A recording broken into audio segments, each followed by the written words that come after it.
सुन रहे हैं आप अलौकिक बॉक्स पर एक कहानी जो कल्पना भी हो सकती है और सच भी। टाइटल: नागाओं की कोठी और वो लोरी, एक माँ की रूहानी तलाश। नागाओं शहर के बाहरी इलाके में एक पुरानी कोठी थी जिसे लोग सालों से रहस्यमयी कोठी कहते आए हैं। जब असम पुलिस में कार्यरत समर दत्ता का तबादला नागाओं हुआ तो उन्होंने परिवार सहित उस कोठी को किराए पर ले लिया। ये सस्ती भी थी और ऑफिस से पास भी। उनके साथ थी पत्नी मीरा और 8 साल की बेटी श्रेया। कोठी बड़ी थी लेकिन उसमें एक अजीब सन्नाटा था। पहली ही रात कोठी की छत पर किसी के चरने की धीमी आवाजें आईं। मीरा ने सोचा शायद बिल्ली हो, लेकिन श्रेया ने कहा, माँ, एक आंटी मुझे देखती हैं, वो मुझे गुड़िया बुलाती हैं। मीरा ने हंसकर बात टाल दी, लेकिन हर रात ये घटनाएं बढ़ने लगीं। गुड़िया खुद ब खुद कमरे से गायब हो जाती और सुबह छत पर एक पुराना जला हुआ टेडी बियर रखा मिलता। एक दिन मीरा ने साहस कर अटारी खोली। वहां एक टूटा झूला खुद ब खुद हिल रहा था।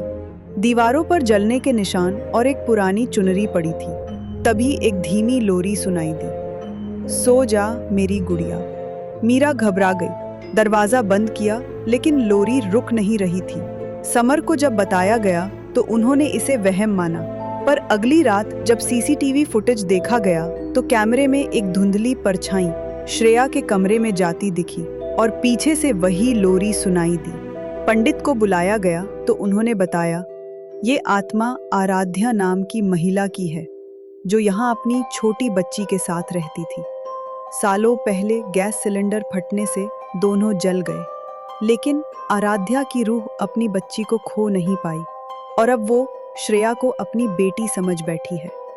सबसे डरावनी रात वो थी जब श्रेया अपने बिस्तर से गायब मिली। दरवाजा बंद था, खिड़की भी अंदर से कुंडी लगी थी। छत पर पहुंचते ही समर और मीरा को दिखी।